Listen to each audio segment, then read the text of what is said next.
გამარჯობა მეგობრებო. დღეს 27 მარტია და მესამეს პირდაპირ ეთერში თქვენ უყურებთ თითქმის ყოველ დღე მიშამ შულდაძესთან. თბილისის მერმა კახა კალაძემ ქრთამებთან ბრძოლის ფლანგი საკუთარ თავზე აიღო და ასეთი რაღაც მოიფიქრა. კრიმინალის გადატანა მელოდრამაში.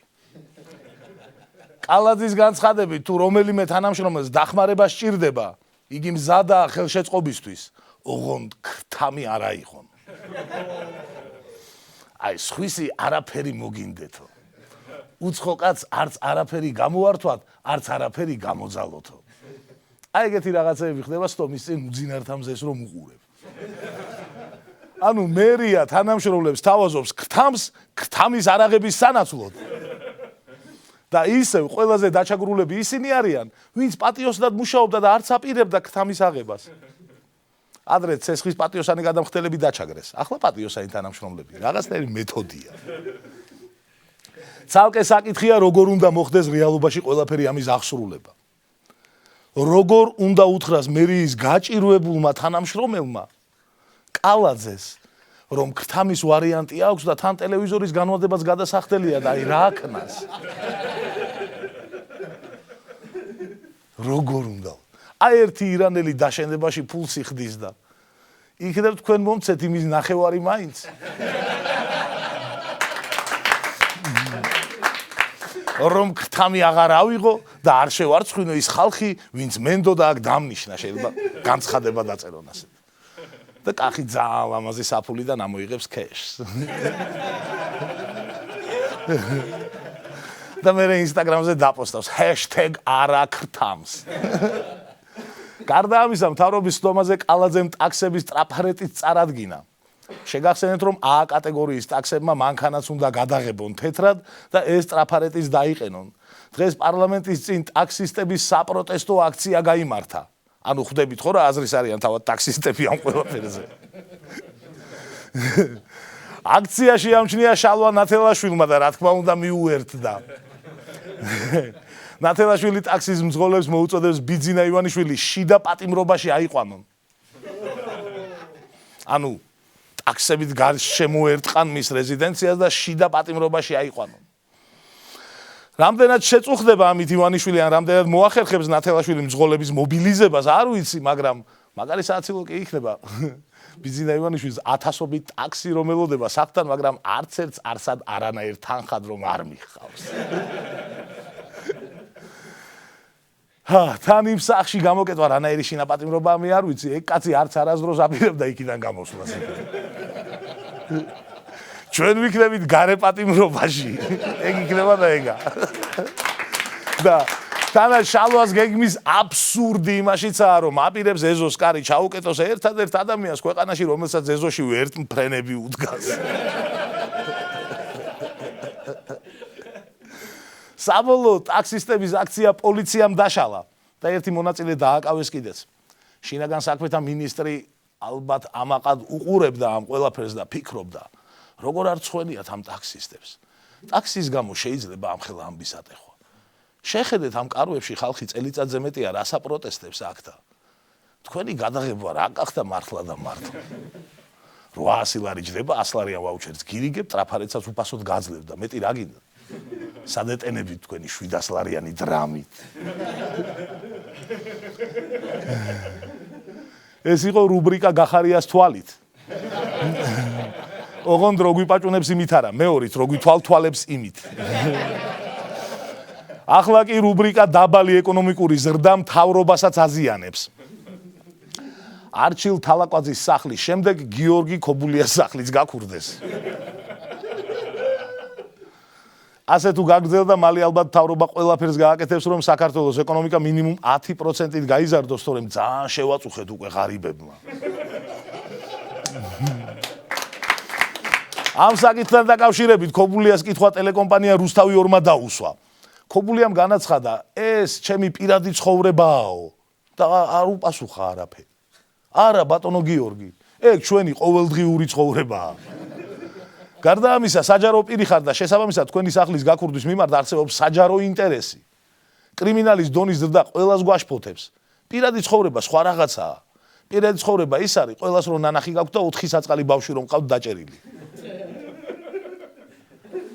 ან ასევე შესაძლებელია რომ ქობულია ცდილობს დამნაშავეებს უფრო მეტად დასჯას. ახლა რაშია საქმე? ქურდობა 3 და 5 წლამდე ისჯება, ზოგ შემთხვევაში ჯარიმით და შინაპატიმრობით. ანუ მოსამართლემ შეიძლება 3 წელი შეუფარდოს, ან შინაპატიმრობა. აი პირად ცხოვრების მარტო ნახვა და სხვისთვის გადაგზავნა ისჯება მინიმუმ 4 წლით. ოღონდ ეს ისჯებაც ხან მუშაობს, ხან არა. ის პირადი ცხოვრების ამსახველი კადრები კვლავ დაიდო YouTube-ზე და 12,000 ადამიანმა ნახა. ასე რომ შინაგან საქმეთა სამინისტრო ან ის 4 ადამიანი ყავთ დაჭერილი უდანაშაულოდ, ან 12,000 ადამიანს ვერ იჭერთ.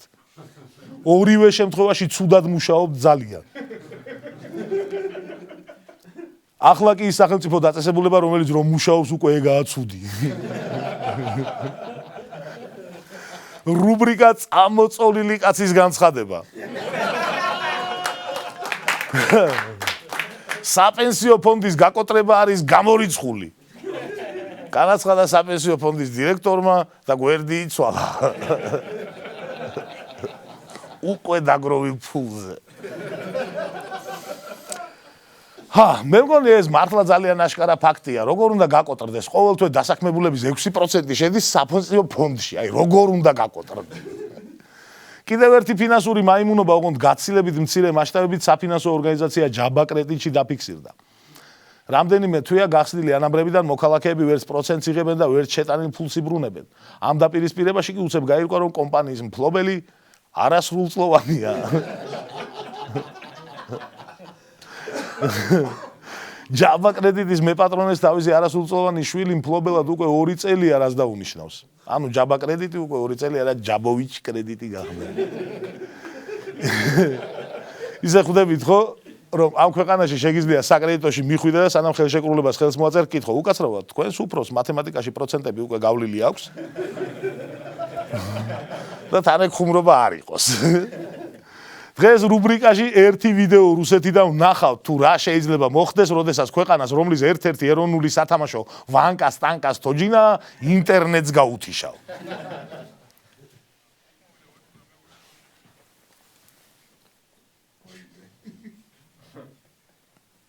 აი ესეთი ვიდეო.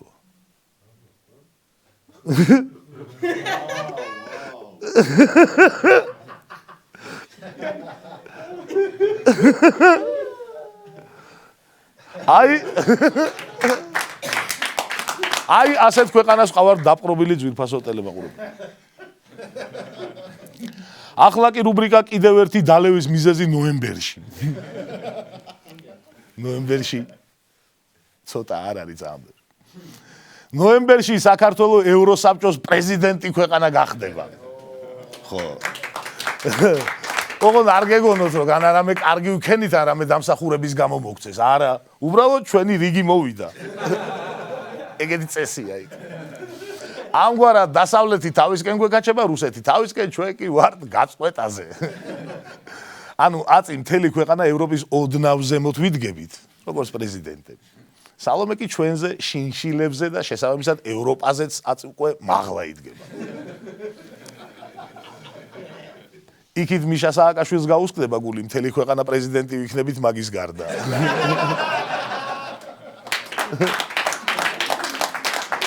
რას გულისხმობს ეს ამბავი? რა უპირატესობები გვექნება? ამის გამოკვლევად ხო ჩვენი შოუ სახალხო მკვლევარსა და საერთაშორისო სამართლის მაგისტრს გიორგი ჯავახაძეს.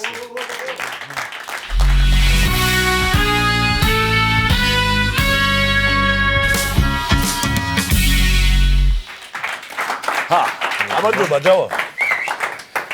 დიდი მადლობა მიშა და შენ და მთლიანად ამ გადაცემას. რისთვის ჯავახ? ჩემებს ძალიან უხარიათ ხოლმე, როცა ჩემი პროფესიით მუშაობ და დღეს ეს დღე არის და. კარგი, მაშინ პირველი შეკითხვა. ისე მაგრა დღეს მაინც უნდა გადავამოწმო. ევროსაბჭოს პრეზიდენტი ქვეყანა ხდებით მართლა? არა. არც ევროსაბჭოს დირექტორი და არც უმფროსი არ ხდებით ევროსაბჭოში. ანუ ევროსაბჭოს ერთ-ერთი მთავარი ორგანო, რომელიც გააჩნია ევროსაბჭოს, არის მინისტრთა კომიტეტი და ამ მინისტრთა კომიტეტის პრეზიდენტი ქვეყანა, თავმჯდომარე ქვეყანა ხდებით, რაც ძალიან კარგია, რა თქმა უნდა, მაგრამ ცოტა სხვანაირად გაჟღერდა. არა, მაგარია. რით დავიმსახურეთ ამ ხელა პატივი? ისეთი მაგარი შედეგები ვაჩვენეთ ადამიანის უფლებების დაცვაში, რომ კომიტეტის თავმჯდომარე დაგვირჩევენ? კაი ვერსია.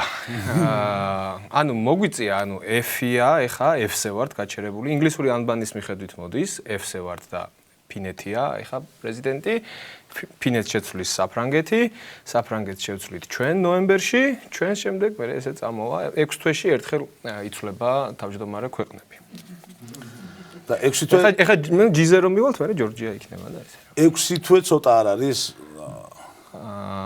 ისეთი ქვეყნებიც არიან იქ, რომ 6 თვეც ბევრია. მაგალითად რომელი ერთი თქვა, ნაპრიმერ პრინციპში ერთი ყოფილა. როგორც ხვდები, ჯავა საკმაოდ საპასუხისმგებლო მისია დაგვეკისრება და მაგ 6 თვეში მაქსიმუმ რისი გაფუჭება შეგვიძლია. სანერვიულო ხო არაფერი გვაქვს. არა, სანერვიულო არაფერია. აი რა უნდა გავაფუჭოთ ახლა ჩვენ ევროსაბჭოში ისეთი ახლა რა ჩვენი თავმჯდომარეობის 6 თვე რო გავა არ გადავდგეთ? ანბანი გავაყალბოთ, კარტოფილი დავარიგოთ. გერმანიას რა უნდა ჩვენი კარტოფილი? გერმანია იქნება ჩვენ შემდეგ. კი, საფრანგეთს რო შევსვლით ჩვენ, შემდეგ საბერძნეთი და შემდეგ გერმანია შევცვლიეს. ესე მაგარ ქვეყნებში კი ვართ წამოჭიმული. რა პრაქტიკულ უპირატესობებს მოგვიტანს მინისტრთა კომიტეტის თავმჯდომარეობა? რაღაცაში 6 თვის განმავლობაში ვიქნებით რუსეთის უფროსი. აი უკეთესი რა გითხრა? ჩვენს ეკონომიკაზე დადებითად თუ შეიძლება აისახოს ჩვენი თავმჯდომარედ გახდომა აქ? კი, მართლა ყოველგვარი ხუმრობის გარეშე ადამიანის უფლებათა ევროპული სასამართლოს გადაწყვეტილებების აღსრულებაზე ზედამხედველობას ახორციელებს მინისტრთა კომიტეტი. ანუ ეს ორგანო, რომლის თავმჯდომარე ჩვენ ვიქნებით. შეგახსენებთ, რომ რუსეთს ჩვენ ორი დავამოუგეთ, სახელმწიფოთა შორისი და ინდივიდუალურები დეპორტაციის საქმე. ფული აქვთ გადასახდელი. ეს ძალიან მაგარი დამთხევა, მოიცა, მინისტრთა კომიტეტი თუ ზედამხედველობს სტრასბურგის გადაწყვეტილების აღსრულებას, ანუ რუსთავი ორის საქმის მოგვარებად შეგვიძლია აქედან? რუსთავი ორის საქმე რო დასრულდება, მაგ დროისთვის ჩვენ უკვე აღარ ვიქნებით პრეზიდენტი. რაც ძალიან კარგია რუსთავი ორისთვის. გადასარევია რუსთავი ორისთვის ჯავა. დიდი მადლობა, რომ გაგვარკვიე საკითხში და მობალო შეხვედრამდე. როგორ ჩანს, მეგობრებო, ბოლო დროს ევროპა ცოტათი უფრო მეტად გვენდობა. ევროპარლამენტარმა რებეკა ჰარმსმა ერთ-ერთ ინტერვიუში განაცხადა, პოლიტიკური დევნა ნებისმიერ ქვეყანაში შემიძლია წარმოვიდგინო საქართველოს გარდაო. თუმცა ეს ფრაზა შეიძლება იმასაც ნიშნავდეს, რომ საქართველოში მაგისი წარმოდგენა და წარმოსახვის ჩართვა საჭირო არაა. ისევე როგორც არ სჭირდება ნეპოტიზმის, კორუფციის და რა თქმა უნდა მთათუშეთის ულამაზესი ბუნების წარმოდგენა. შეგიძლია უბრალოდ ნახო. ახლა კი რუბრიკა არ გეგონოთ მხოლოდ ნეგატიურ ნიუსებს ვაშუქებთ. ქობულეთში ვიწყებთ 9 მილიარდიან პროექტს, რომელიც ყველაზე მასშტაბური ინვესტიციაა აჭარის ტურისტულ ინფრასტრუქტურაში, განაცხადა მამუკა ბახტაძემ. მე რატომღაც მაქვს იმედი, რომ ეს პროექტი მართლა გაკეთდება. იმიტომ რომ არ არის ახლა შუალედური არჩევნები ისეთი მნიშვნელოვანი მოვლენა, რომ ამ ხელა დაპირებები გასცეს ადამიანმა ტყუილად.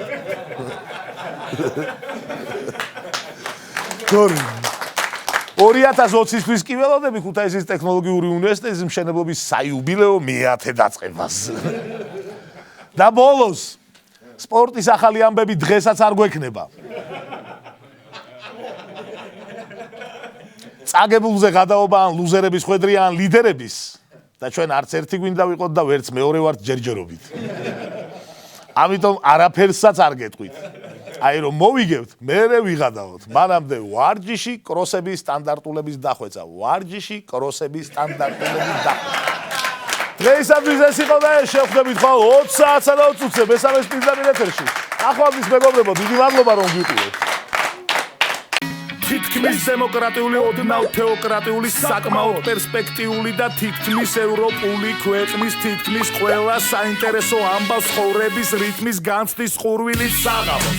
სანამ წაგიღებს სურვილი, რომ რავი იქნებ დღეს ხდება ის, რისთვისაც ღირს, რომ თითქმის ყოველ დილით, როცა ვფიქრობ, ვისთვის, შენთვის თუ სხვისთვის, გახსოვდეს სამშობლო, რომელმაც დაამარცხა კორუფცია, თითქმის კრიმინალი, თითქმის სისტემას ბოლო წუთებს წელს ითვლის უკვე წლებია და წლები არა წლების მიქრე კიდევ უფრო მნიშვნელოვანი ხდება თითოეული დღე ხარჯელი სიტყვა მოკლედ ითქმის საღამოს 8-ას თითქმის ყოველ დღე თითქმის